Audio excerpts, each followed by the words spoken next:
Hey, so I've got this wrought iron anchor chain here.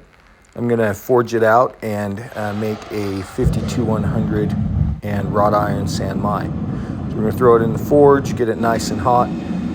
Wrought iron likes to tear apart, so I like to forge it really hot. We're gonna go ahead and stretch it out. And once we've got it all stretched out, we're gonna get it to the right thickness. And then we're going to throw it on the surface grinder. So on the surface grinder, I'm trying to get every surface as clean as I can so that we can get it forge welded cleanly, and go ahead and cut it into even pieces.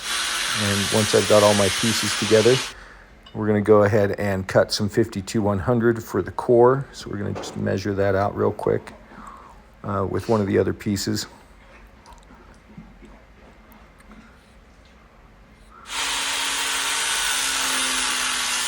I like wrought iron, of course, because the pattern on the surface is gorgeous, and 52-100 makes a really sharp edge. A little Parmesan cheese seasons everything nicely.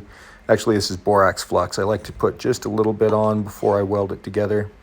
I don't know if anybody else does that, but I find that it gives me really clean welds because it protects the surfaces from oxygen.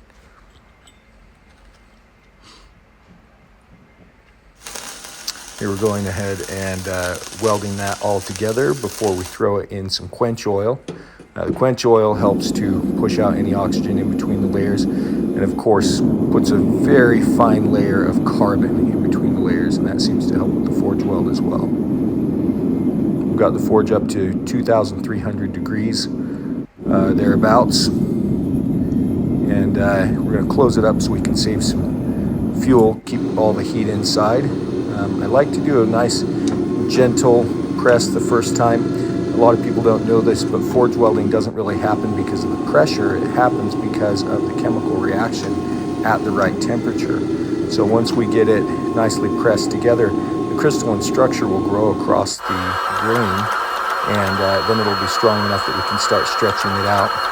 So I do a pass on the flat dies, and then we're going to use these rounding dies to really start to stretch it out.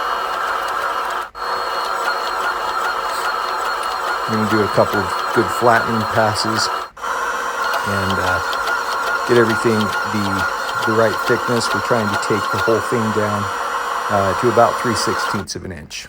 And this is what happens if you put your phone too close to the forge. If you'd like to see what happens next, give me a follow. I'm going to go ahead and record this entire build and have something cool to show you at the end.